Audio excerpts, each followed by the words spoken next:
Bismillahirrahmanirrahim. Elhamdülillahi Rabbil alemin.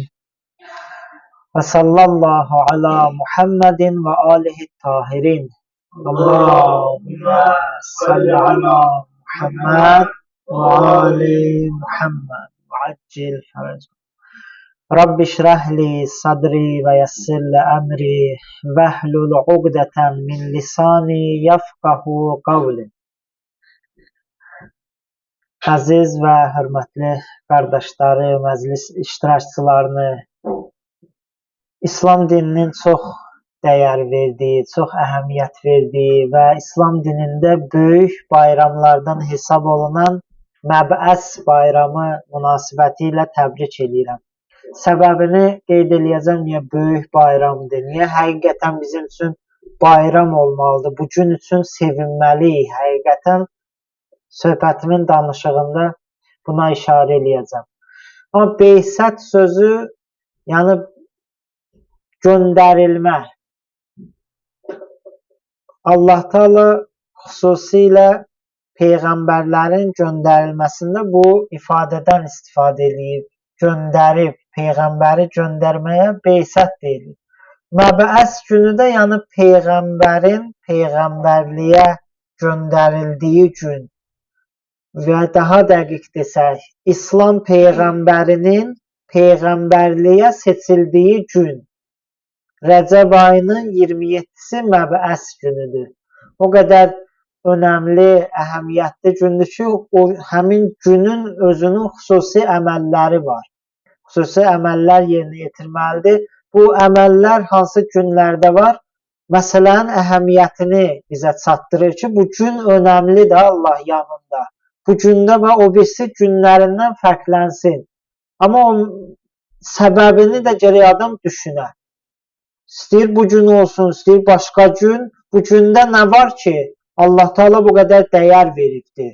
Bu gündə nə baş veribdir? Yəni bu günün o birisi gündən fərqi nədir? Adamı gərək bu suallar düşündürsün və bu sualın ardınca getsin. Və bugünkü günümüzdə də bizim Beysət məsələsini, mənasını anlamağa həmişəki vaxtlardan daha çox ehtiyacımız var. Daha artıq ehtiyaclıyıq.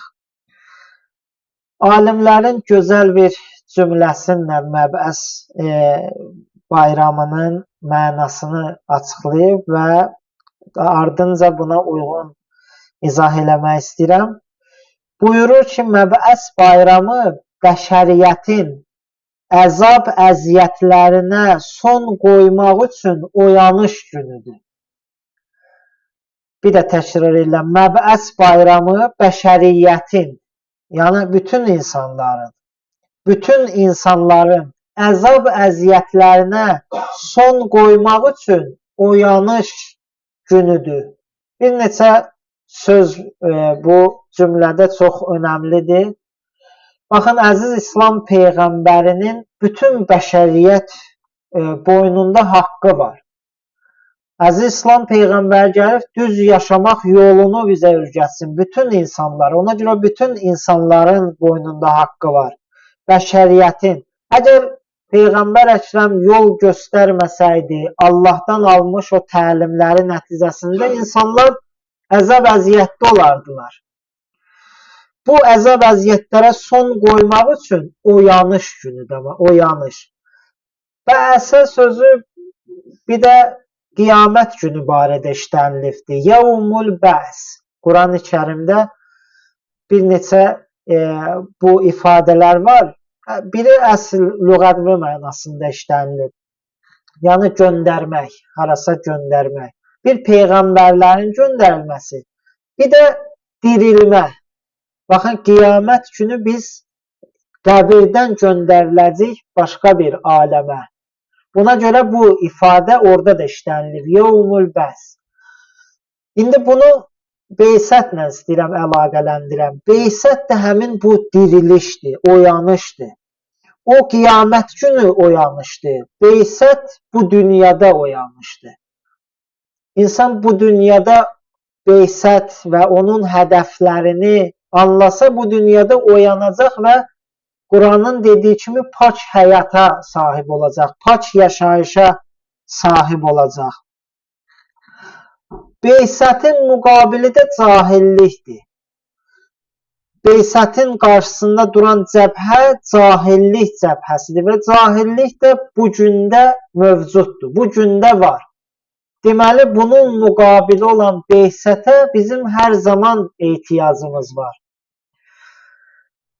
Mən əziz möminlər üçün sırf bu günlə bağlı, beysətlə bağlı Quran ayələrini araşdırmışam. Sırf bu günlə bağlı olan ayələri çıxarış eləmişəm. Müxtəlif mövzulara bölmüşəm. İndi nəzərinizə çatdıracağım sizi. Ondan qabaq bu çox maraqlıdır. Bu məsələ yadımızda olsun. Arada bu barədə düşünək. Allah Taala'nın bizə nemətləri çoxdur, sonsuzdur. İki yerdə, üç yerdə səhv eləməsəm Allah Taala buyurur, saysaz qurtara bilmərsiniz nemətləri. Yəni görün nə qədərdir. Bütün insanlar əl-ələ verə cəm olurlar ki, bu nemətləri saymaq istəsinə sayıb qurtara bilməzlər. Sonsuzdur Allahın nemətləri. Bu nemətlərin içində Allah bir şeyə görə insanların boynuna haqq qoyubdur. Minnət qoyub insanlara bir məsələyə Quran-ı Kərimdə bir yerdə istifadə olunub. Ali İmran surəsinin 164-cü ayəsi. Əuzu billahi mineşşeytanirracim. Laqad mannallahu alal mu'minina iz ba'atha fihim rasulan min anfusihim yatlu alayhim ayatihi ve yuzakkihim ve yuallimuhumul kitabe vel hikmete ve in kanu min qabli lafi dalalin mubin. Allah Taala möminlərin boynuna haqq qoyubdur. Möminlərin boynuna minnət qoyub. Nəyə görə? O zaman ki, özlərindən olan elçi onlara göndərdi. Bu elçinin göndərilməsinə görə Allah Taala möminlərin xüsusilə boynuna minnət qoyub. Bu rəsullar, elçilər nə üçün gəlmişdilər? İnsanlara Allahın ayələrini oxusunlar. Onları, ruhlarını, nəfslərini paçlaşdırsınlar və onlara kitab və hikmət öyrətsinlər ki, bundan qabaq zəlalət içində idilər. Baxın, ayənin sonu və yaxud dediyimiz məsələyə işarədir. İnsanlar əzab-əziyyət içində idilər, azğınlıq içində idilər. Allah Taala bir onları zülmətdən nura çıxardacaq Peyğəmbər göndərdi. Ayələrinə işarə eləyəcəm. Sırf bu mövzuda ayələr var. Allah Taala özü işarə eləyir. Bu dediklərimiz özümüzdən deyil. Xülasə, məbəs günü, məbəs hadisəsi, məbəs hərəkatı oyanış bayramı və ilahi fitrətə qayıdış günüdür. Məbəs ağıl, ədalət, azadlıq, azadəlik və Allaha bəndəliklə yanaşı olan bir yaşama dönüşdür. Yəni, belə bir yaşayışa dönməkdir beysət və məbəs. Və bütün ilahi peyğəmbərlərin də vəzifəsi insanları bu pak fitrətə və Allahın göstərişləri çərçivəsində təfəkkürə istiqamətləndirmək olubdur. Bu beysətdə, bu peyğəmbərliyə seçilməkdə əziz İslam Peyğəmbərinin Həzrəti Muhammedin Allahümmə salli ala Muhammed və ali Muhammed mübarək qəlbi Allah Taala'nın ən qiymətli əmanəti olan vəhyin xəzinəsi oldu. Yəni, vəhyi Həzrəti Peyğəmbərin mübarək qəlbi qəbul elədi. Yəni, Peyğəmbər varlıq aləminin ən ağır məsuliyyəti, varlıq aləminin ən ağır öhdəliyini üzərinə götürdü. Bu məsuliyyət nədir? Bu məsuliyyət dünyanın sonuna qədər insanların hidayət olunması idi. İnsanların hidayət olunması öhdəliyi. Ona görə də bu böyük bayramdır. Yəni bu məsələləri başa düşən doğrudan şad olar, doğrudan gərək şükr eləyə bu nemətə görə. Beysət, yəni Allah Taala'nın bəşəriyyətə ən böyük hədiyyəsidir. Yəni bu bir dənə həqiqətdir. Beysət bir hədiyyədir bizlər üçün, bəşəriyyət üçün. Allah Teala peyğəmbərin göndərilməsini belə izah edir. Bismillahirrahmanirrahim. Və mə ərsəlnəkə illə rəhmətən lil'aləmin. Ənbiya surəsinin 107-ci ayəsi. Biz səni aləmlər üçün rəhmət olaraq göndərmişik. Həm aləmlər üçün, həm aləmdəkilər üçün bir rəhmət olaraq göndərmişik. Bundan böyük hədiyyə yoxdur bəşəriyyət üçün. Ən böyük səbəbi də düz ya bizə nə lazımdır? Bizə lazım olan budur ki, biz nə düşünək, biz necə olaq, biz necə rəftar eləyək. Bizim həyatda qarşılaşdığımız o hadisələr qarşısında vəzifələrimiz nədir? İnsan üçün bundan önəmli nə ola bilər? Əziz İslam Peyğəmbəri və onun təlimləri bizə bunu başa salır. Əziz İslam Peyğəmbəri öz təlimlərinlə bizə başa saldı ki, nə var, nə yoxdur. Allah var, mələklər var, cənnət, cəhənnəm var, qiyamət var. Şans yoxdur, təsadüf yoxdur. Bu aləm dəqiq hesab-kitab üzərində qurulubdur. Olar olmazda var, yoxları öyrətdi bizə. Bu aləmdə nə var, nə yoxdur. Nə etməli, nə etməməli olduğumuzu öyrədir bizə. Bu həyatda insan üçün ən önəmli məsələdir. Ona görə Beysət Allah Taala'nın bəşəriyyətə ən böyük hədiyyəsidir. Və belə bir peyğəmbərlər hər bir ümmət üçün gəlir. Elə bir ümmət yoxdur ki, ora Allah Taala peyğəmbər göndərməsin. Bir neçə ayələr bu məsələyə işarə eləyir. Mən sadəcə birinə toxunum. Bismillahirrahmanirrahim. Qəsəs surəsi 59-cu ayə. Və mə kənə rabbuka muhlikəl qura həttə yəb'əsə fi ummihə rəsulən. Allah Taala heç bir məmləkəti, heç bir kəndi, heç bir şəhəri ora peyğəmbər göndərməmiş həlak eləməz. Yəni hər bir ümmət üçün Allah Taala peyğəmbər göndərir. Və likulli qavmin həd. Hər bir qövm üçün bir hidayət edən var. Bu Beysətlə bağlı birinci məsələdir ki, Allah Taala hər bir ümmət üçün onların vaxtında, onların şəraitinə uyğun peyğəmbərlər göndərir. Ta elə bir hədd gəlib çatıb ki, buradan o tərəfə bəşəriyyətin qiyamətə kimi peyğəmbərə artıq ehtiyacı yoxdur. Gəldi bu dövrə çatdı. Bu həmin əziz İslam peyğəmbəri Həzrəti Muhammedin dönəmi. Muhammed Ali Muhammed. Onun dövrüdür, axirə zamandır. Ona görə əziz İslam peyğəmbərinin Beysəti və onun peyğəmbərliyə seçilməsi daha önəmlidir, daha böyük bayramdır və bu bayramdan məqsəd həmin İslam peyğəmbərinin peyğəmbərliyə seçilməsidir. Çünki qiyamətə kimi artıq Allah Taala bütün bəşəriyyətə yol göstərdi. Dinindən, irqindən fərqi olmayaraq, rəngindən bütün bəşəriyyət. Peyğəmbərlər gəliblər, öz qövmlərinin dillərində onlarla danışıblar, həqiqətləri onlara bəyan eləyiblər. İbrahim surəsinin 4-cü ayəsində Allah Taala buyurur, Bismillahirrahmanirrahim. Və mə ərsəlnə min rəsulin illə bilisani qavmihi. Biz hər bir peyğəmbəri yalnız onların o qövmünün öz dilində göndərmişik ki, həm özlərindən, həm başa düşəcəkləri hətta ki, o öz dillərində danışsın, onları başa düşsünlər. Peyğəmbərlərin bir xüsusiyyəti budur ki, möhkəm dəlillərlə gəliblər. Hazreti Musa aleyhissalam barədə Allah Teala buyurur, bütün peyğəmbərlərə aiddir. Və laqad arsalna Musa bi ayatina və sultanin mubin.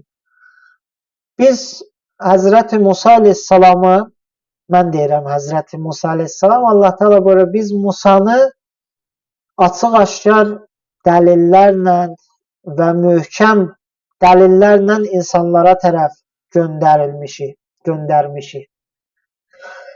Və sonuncu beysətlə, nübüvvətlə bağlı qeyd etmək istədiyim və bugünkü məclisin əsas mövzusu və bizim üçün önəmli olan budur ki, peyğəmbərlərin göndərilməsinin bir hədəfləri var. Allah Teala Quran-ı Kərimdə bunları bəyan edib ki, biz peyğəmbərləri hansı hədəflə göndərmişik. Mən bu hədəfləri cəm eləmişəm, onların bəziləri ümumi hədəfdir, bəziləri xüsusi hədəf olaraq bölmüşəm. Amma bunu qeyd edeyim ki, bütün peyğəmbərlərin beysətinin ilahi hədəfləri var ki, onların başında təvhid dayanır. Yəni başlıca bütün dini məsələlər, bütün ilahi mesajlar, hər bir şey bu təvhid üçündür. Baxın, dindar etiqadi baxımdan bunu dərk eləməlidir ki, hər şey Allahdır və hər şey Allaha görədir. Etiqad baxımından insan bunu Allah Teala peyğəmbərlərin göndərilməsidir, Allaha bağlıdır. Qiyamət məsələsidir, Allaha bağlıdır. Hər bir şeyin başında bu məsələ durur, təvhid. Ki, az-çox bu barədə danışmışıq, amma geniş mövzudur. Hər bir kəs bu həyatda müvəhhid olmalıdır, Allah-pərəst olmalıdır. Bu Allah-pərəstlik təvhid Allah təlimlərindən qaynaqlanmalıdır. Təvhid, yəni hər bir şeydə Allahı tək biləsən. Hər bir şeydə o səbəbkarı Allah biləsən. Yəni hər nə məsələ ilə üzləşsən bu dində, kökünü Allaha qaytara biləsən və buna möhkəm etiqad bağlayasan. Hər nə məsələ oldu, qaytarasan o kökünü Allaha. Qaytara bilsən və doğrudan inansan, inancına uyğun da hərəkət eləsən, müvəhhidsən, təvhid əhlisən. Hər bir şeyi Allahdan biləsən, hər bir şeyi Allah üçün yerinə yetirəsən. Və bu ayələrdə işarə edəcəm bu məsələyə ki, ümumi olaraq dedim ki, təvhid durur. Amma insanların ruhunun çirkinliklərdən təmizlənməsi, insanların təlim alması, ədalətin bərqərar olunması, pak həyat tərzi, bütün bunlar peyğəmbərin beysətinin digər önəmli hədəflərindəndir ki, inşallah ayələr üzrə bunlara işarə eləyəcəm. Birinci, Allah Teala peyğəmbərlərin göndərilməsini ümumi olaraq bunu bəyan edir ki, insanlar zülmətdə idilər. Biz peyğəmbərləri göndərdik ki, onları o zülmətlərdən nura çıxartsınlar. Bismillahirrahmanirrahim. Və ləqəd ərsəlnə Musa bi ayatinə ən əxric qavməkə minəz-zulümati ilən-nur. Biz o yenə möhkəm dəlillərlə Musanı qövmünə göndərdik ki, nə üçün? Hədəf nə idi? İnsanları, qövmünü zülmətlərdən nura çıxardasın. Bu bir dənə ümumi bir hədəfdir. Bir adam doğrudan nura çıxmaq istəyirsə, bu nurun kamili Allah Təbarək və Teala'dır. Allahu nurus samavati vəl ərz. Peyğəmbərlər gəliblər bizi o nura çatdırsınlar. Bir neçə şey nur adlandırılıbdır. Məsələn, elm nurdur, digər bir neçə məsələlər var, bunlar nurdur. Amma bu xırda nurlar vasitələrdə o böyük nura tərəf insan istiqamətlənsin. Məsələn, elm bir nurdur, amma vasitədir həmin dediyim yerin göyün nuru olana tərəf. İnsan bu nur vasitəsindən getsin. Bu zülmət olsa o nura gedə bilmirsən. O bütövlüklə nurdur. Bütövlüklə Allah yerin göyün nurudur. o nura yaxınlaşmaq üçün sən də bir nur əldə eləməlisən. Nurani olmalısan ki, yaxınlaşasan o nura tərəf. Peyğəmbərlər gəlib bizi bu zülmətlərdən çıxartsınlar, nura tərəf istiqamətləndirsinlər. İkinci önəmli peyğəmbərlərin hədəfi budur ki, gəlsinlər insanları Allaha bəndəliyə dəvət eləsinlər, Allaha bəndə eləsinlər və tağutdan çəkindirsinlər. Zalim hakimlərdən, Allahdan qeyri, Allaha bağlı olmayan hakimlərdən, cərəyanlardan, qüvvələrdən, hegemonlardan insanları çəkindirsinlər. Yalnız Allaha bənd eləsinlər. Amma peyğəmbərlər bunun üçün gəlir. Bismillahirrahmanirrahim. Və ləqəd bə'əsnə fi kulli ümmətin rəsulən. Biz hər bir ümmətə bir elçi göndərdik. Bə'əsnə, göndərdik hər bir ümmət üçün elçilər. Nə üçün? Ən ya'budullah və çtənibut tağut. Bu hədəflə ki, Allaha bəndə olsunlar. Yalnız Allah qarşısında boyun əysinlər. Və tağutdan da çəkinsinlər. Allahdan qeyrisinə itaət, ibadət tabe olmasınlar. Bu peyğəmbərlərin ümdə bir vəzifələridir. Və yaxud başqa bir ayədə belə buyurulur. وَمَا أَرْسَلْنَا مِنْ رَسُولٍ إِلَّا لِيُطَاعَ بِإِذْنِ اللّٰهِ. Biz elçi göndərmişik ki, hər bir qövmə elçi göndərmişik, Allahın izni ilə Allaha itaət eləsinlər, ya peyğəmbərlərə itaət eləsinlər, elə peyğəmbərə itaət Allaha itaətdir ayəsini oxuyacam. وَمَنْ يُطِعِ الرَّسُولَ فَقَدْ أَطَاعَ اللّٰهِ. Kim Allahın elçisinə itaət eləsə, elə Allaha itaət eləyib. وَمَنْ تَوَلَّى فَمَا أَرْسَلْنَاكَ عَلَيْهِمْ حَفِيظًا. Hər kim də boyun döndərsə, bu ilahi göstərişlərə uymasa, boyun əyməsə, biz səni onlar üçün gözətçi göndərməmişik. Sən onların vəzifən yoxdur. Biz səni göndərmişik ki, cəmaatı dəvət eləyəsən. İndi insanlar da ixtiyar sahibidir. Biri bu dəvəti o pak fitrətinə görə qəbul eləyəcək, biri qəbul eləməyəcək. Sən buna məsuliyyət daşımırsan. Amma sənin məsuliyyətin insanları çatdırmaqdadır. Və yaxud Nuh peyğəmbər barədə Allah təala buyurur: "Laqad arsalna Nuhan ila qavmihi." Biz Nuhu qövmünə tərəf göndərdik. Fəqalə ya qavmi ibudullaha ma lakum min ilahin gayru. Nuh peyğəmbəri Allah təala göndərir öz qövmünə tərəf.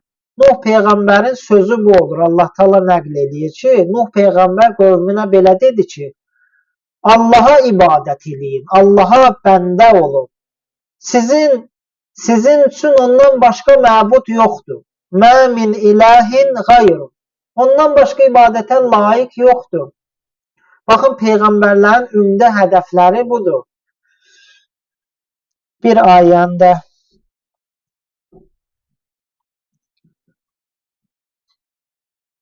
oxuyum, mən qeyd eləmişdim. Bir ayədə də vurğulanır ki, biz peyğəmbərləri göndərmişik, bəli. وَمَا أَرْسَلْنَا مِنْ قَبْلِكَ مِنْ رَسُولٍ إِلَّا نُوحِي إِلَيْهِ أَنَّهُ لَا إِلَهَ إِلَّا أَنَا فَاعْبُدُونِ. Ənbiya surəsinin 25-ci ayəsi. Allah Teala əziz İslam peyğəmbərinə buyurur ki, biz səndən qabaq da elçi və peyğəmbərlər göndərdik və onlara bunu vəhiy eləyirdik ki, insanlara bunu çatdırsınlar ki, la ilahə illa ənə, məndən başqa ilah yoxdur, məbud yoxdur, fə'budun, bu yüzdən mənə ibadət eləyir. Baxın, peyğəmbərlər gəliblər bu ümumi hədəfin daxilinə keçdin, olacaq bir dənə qala. Bir mübarək hədisdə vurğulanır, la ilahə illallah hisni. Allah Teala buyurur, la ilahə illallah mənim qalamdır. La ilahə illallah nədir? Allahdan başqa məbud yoxdur. Allahdan qeyrisinə gərək bəndə olmayasan. Allaha yalnız izzət, şərəf yalnız Allaha boyun əyməkdədir. İstəyir əməllərimizdə, istəyir rəftarda, istəyir düşüncələrimizdə insan bir dənə bu qalıya özünü daxil eləməlidir ki, Allahdan başqa məbud yoxdur. Bu qalıya daxil olsa, Allah təala buyurur, mənim əzabımdan amandadır bu şəxs. Kim daxil olsa. Peyğəmbərlər də gəlib bizi bu qalıya daxil eləsinlər ki, adam bütün hədəfi bu ola ki, bununla yaşayar. La ilahə illallah. Bu bir dənə tohid çağırışıdır. Peyğəmbərin ilk dəvəti bu şuardır. Əziz İslam Peyğəmbəri risalətinə, məsuliyyətinə başlayanda insanlara dediyi ilk sözü buydu. La ilahə illallah deyin, nicat tapın. Yəni, tək demək də deyil. Yəni, dediniz buna etiqad bəsləyin, həyatınızı da onun əsasında qurun. Növbəti Peyğəmbərlərin göndərilməsindən hədəf ədalətli cəmiyyətin qurulmasıdır. Baxın, bu hədəflər ki, qeyd edirik, bunlar çətin, önəmli hədəflərdir Peyğəmbərin gəlməsində. Tək Allaha ibadət eləmək. Bu bir dənə bir quruluş istəyir. Cəmiyyət bu hədəflərin həyata keçməsi ilk öncə geniş bir proqram istəyir. Geniş bir proqram və siyasi qüdrət, siyasi quruluş. Bu olmasa bu hədəflər gerçəkləşə bilməz. Baxın, kim ki bu barədə şübhəsi var və bu barədə şübhəyə düçar olub, iradə var, bir dənə bu məsələ kifayətdir. Allah Taala peyğəmbərlər göndərib müxtəlif hədəflərlə. Bu hədəflər gerçəkləşməlidir ya yox? Gerçəkləşməyin yeganə yolu dediyim kimi möhkəm ictimai geniş bir proqram ki, dindir. Və bu dinin icra olunacaq bir siyasi qüdrət, bir hakimiyyət olmalıdır ki, bunları sən icra eləyəsən. Yoxsa Allahın hədəfi gerçəkləşməz. Allahın peyğəmbərləri göndərməkdə olan hədəfləri gerçəkləşməz. Ayətullah Xamneyinin sözüdür, səhv eləməsəm. Bu siyasi quruluşda buyurur ki, hökumətin nizamnaməsi Allahın kitabından əldə olunur.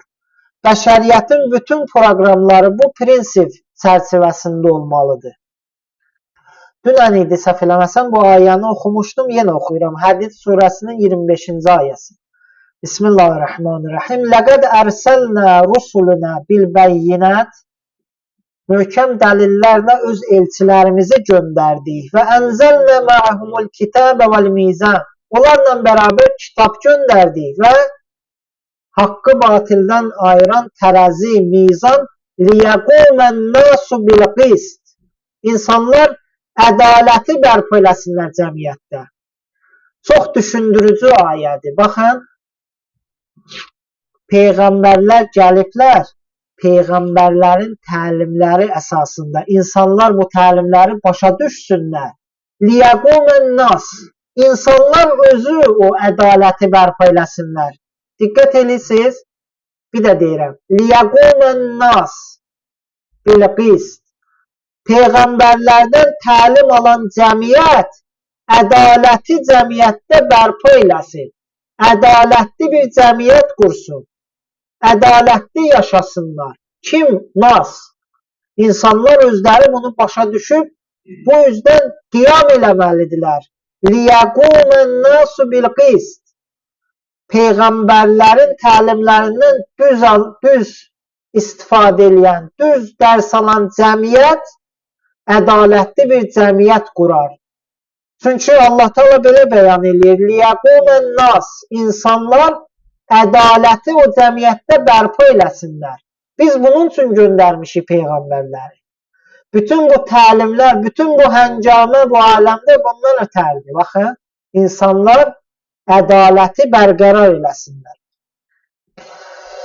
Peyğəmbərlərin başqa göndərilmə hədəfləri, xüsusiyyəti budur ki, onlar bizə müjdə verən və qorxudan olsunlar. وَمَا أَرْسَلْنَاكَ إِلَّا مُبَشِّرًا وَنَذِيرًا. biz sizi, peyğəmbərləri, biz səni yalnız bəşarət verən, müjdə verən və qorxudan olaraq göndərmişik. Mömin bu peyğəmbərlərin hədəfindən dərs alan inanclı insan, mömin nə öz əməllərindən arxayın olmalıdır, nə də pis əməllərindən naümid olmalıdır. Bu iki orta həddə insanın bir dünya qədər savab malı da olsa gərək bir anlıq arxayınlıq səbəb olar ki, hər bir o əməlin hamısını zay eləyəsən. Və yaxud bunun əksi bir dünya sənin günahın olsun, ümidini itirmə. O ümidini itirmək o bir dünya etdiyin günahdan daha böyük günahdır. Ümidini itirmə. Bir an qayıd Allaha, ümidvar ol. Allahdan sadiqanə bağışlanma istə. Allah Taala sənin o bir dünya o günahını savaba çevirər. Peyğəmbərlər gəliblər bu müjdə ilə qorxutmanı versinlər ki, mömin bu ikisinin arasında olsun. Bir neçə önəmli xüsusi hədəfləri də qeyd edeyim. Çox oldu, sözümü yekunlaşdırıram. Baxın, insanlar arasında ixtilaflar var. Fikir ayrılıqları var. Peyğəmbərlər bu fikir ayrılıqlarını aradan aparan meyarlardır. Baxın, bizim səhv eləməsəm İmam Xomeyninin sözüydü, Allah rəhmət eləsin. Buyururdu ki, 124 min peyğəmbəri bir şəhərə yığ, bir yerə yığ. Onların arasında bir dənə ixtilaf olmaz. Bir məsələdə ixtilaf eləməzlər. Niyə? Səbəbi budur ki, haqq birdir. Haqqı tanıyıblar və haqq nədir? Ona tabi olurlar. Bu fikir ayrılıqlarının başlıca səbəbi budur ki, biz peyğəmbərlərin təlimlərini düz başa düşməmişik. Peyğəmbərlərin təlimlərindən uzaqıq. Baxın, Bəqərə surəsi 213-cü ayə. Bismillahirrahmanirrahim. Kənən-nəsu ümmətən vahidətən. İnsanlar vahid bir ümmət idi. Fəbəətəllahun nəbiyyinə mübəşşirinə və munzirin və ənzələ mə'humul kitəbə bil-həqq. Sonra insanlar pərakəndə oldular, müxtəlif qövmlər, tayfalar yarandı. Fəbəətəllahun nəbiyyin. Allah həmin onlar üçün nəbilər, rəsullar, peyğəmbərlər, mübəşşir, müjdə verənlər, qorxudanlar göndərdi. Və ənzələ məhumul kitəbə bil-həqq. Haqq olaraq onlarla kitab nazil elədi. Müqəddəs səmavi kitab nazil elədi. Səbəbə baxın, hədəf. Liyəhkumə beynən-nəsi fīmə ixtələfu fih. İnsanlar ixtilaf elədiyi məsələlər barədə hökm eləsinlər. Liyəhkumə beynən-nəsi fīmə ixtələfu fih.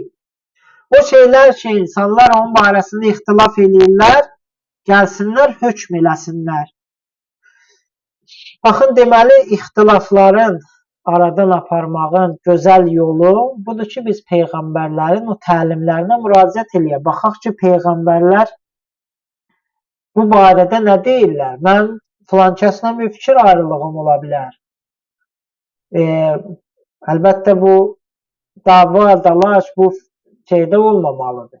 Amma hər halda mənim bilmədiklərim bir məsələlər var. Filan kəsin fərqli bildiyi məsələlər var, ixtilaf ola bilər. Bu ixtilafı nə qarmalıyıq? Necə aradan aparmalı? Peyğəmbərlərə, o haqq təlimlərə müraciət eləmək. Sonuncu məsələ ki, əziz Hacı qardaş da Cümə surəsində bunu oxudu, təlim və tərbiyədir. Peyğəmbərlərin göndərilməsinin xüsusi hədəfi insanların təlim və tərbiyəsidir. Ayələri oxuyub izah verəcəm. Baxın, o ümumi hədəflər ki var, ədalətli cəmiyyətin bərpa olunması, tohidin bərpa olunması, insanlar bunu başa düşsünlər, yalnız Allaha bəndə olsunlar. Bu ümumi hədəfə çatmağın əsas yolu və bu xüsusi hədəfdir. Bismillahirrahmanirrahim. 4 dənə ayədir. Bu məsələyə işarə edən 4 ayədir. Hamısının təqribən məzmunu eynidir. ki Allah Teala buyurur, biz peyğəmbər göndərdik, özlərindən insanlar üçün peyğəmbər göndərdik. Yatlu aleyhim ayatihi. Birinci işte budur ki, onlara bizim ayələrimizi, nişanələrimizi oxusunlar və yüzəkkihim. Onların ruhlarını paçlaşdırsınlar və yuallimuhumul kitabə vəl hikmə. Onlara kitab və hikməti təlim versinlər. Bir dənə diqqət eləyin. 3 ayədə yüzəkkihim yuallimhumullahdan ya yuallimukumdan qabaq gəlib. Tərbiyə, yəni təlimdən qabaq gəlib. Nəfslərini paçlaşdırmaq üçün və təlim vermək üçün. 3 ayədə belə gəlib. Bir ayədə əksinədir. Təlim, sonra tərbiyə. O həmin bir ayə Həzrəti İbrahim əleyhissalamın duasıdır. Həzrəti İbrahim əleyhissalam Allah Taala'dan dua eləyir, bunu istəyir. Məkkədə Kəbə evini düzəltmək əmrindən sonra Həzrəti İbrahim dua eləyir Allaha. Bismillahirrahmanirrahim. Rabbənə vəbət fihim rəsulən minhum.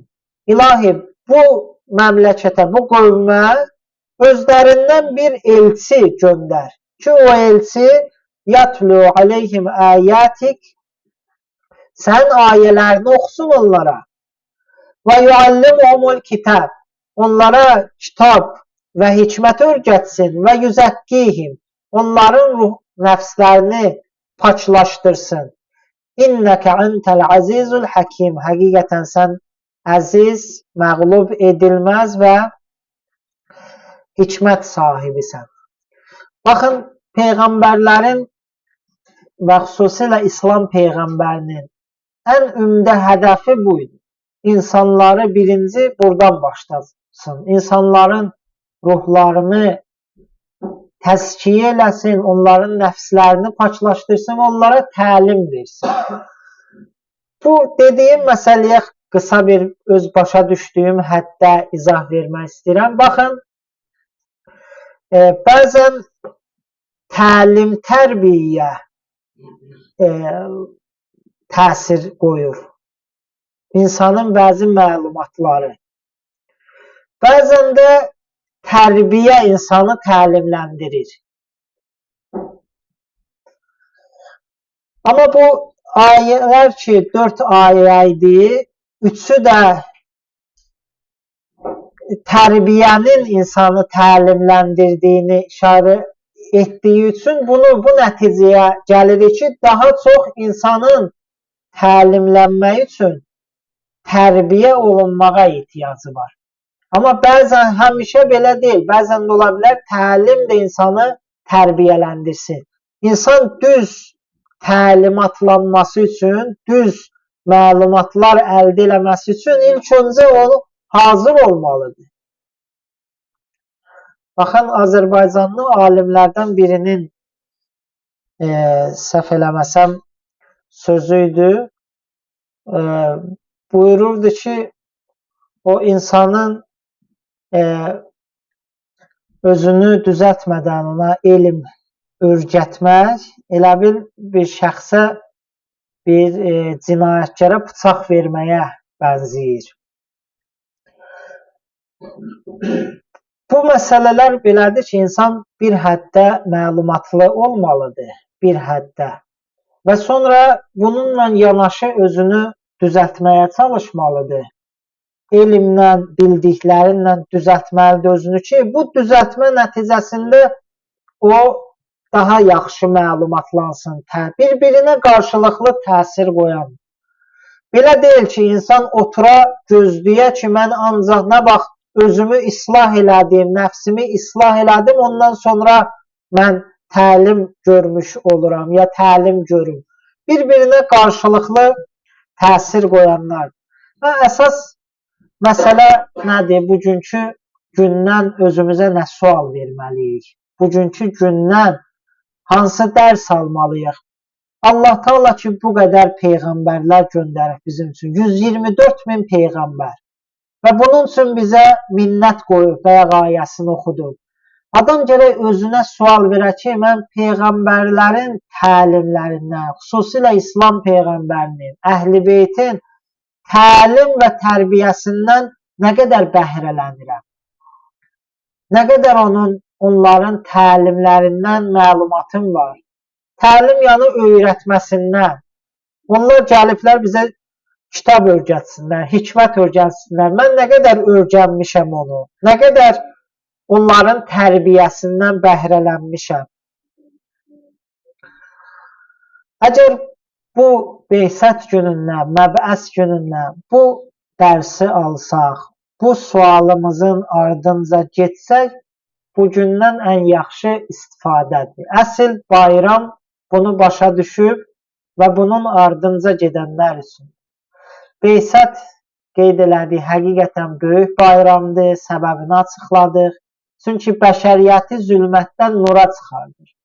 Bu təlimlər olmasa, adam fikirləşir ki, ən önəmli təlimləri, ən önəmli məlumatları, ən önəmli bizə lazım olanları Əziz İslam Peyğəmbəri gətirib. Bunu başa düşən gecə-gündüz şükr eləyər. Bunu başa düşən üçün həqiqətən bugün bayram olar. Allah Teala inşallah bizi əziz İslam Peyğəmbərinin həqiqi ardıcıllarından qərar versin. Allah Teala bizi bu Beysət neymətinin qədrini bilən və onun əməli şükrünü yerinə yetirənlərdən qərar versin inşallah. Zamanə imamımızı Allah Teala salamat eləsin, zuhurunu təcil eləsin, bizi o həzrəti yad eləyənlərdən qərar versin. Gün ərzində o həzrəti fikirləşənlərdən, heç olmasa gündə bir salam verənlərdən bizi qərar versin. Və əmin olaq ki, o salamın da cavabını alırlar. Vacibdir salamın cavabı. İmamlarımız buna riayət edirlər. Salam verək, bilək ki, bizim salamımızın cavabını kim alır? Allah inşallah həzrətin zuhuruna zəmin yaradanlardan bizi qərar versin. Peyğəmbərlərin göndərilmə hədəflərini başa düşüb, onu həyatında icra eləyənlərdən Allah Teala bizi qərar versin. Allah Teala İslam düşmənlərini, hidayət olmayan zalimları məhv və nabud eləsin. Xar və zəlil eləsin və bu dünyada zəlil olmalarını bizə göstərsin. Allah Teala bütün məzlumlara, zülmə məruz qalan xalqlara, insanlara, haqsız yerə zindanda olan bacı, qardaşlara tezliklə izzətli, şərəfli azadlıq nəsib eləsin. Əssalamu aleykum və rəhmətullahi və bərəkətuh.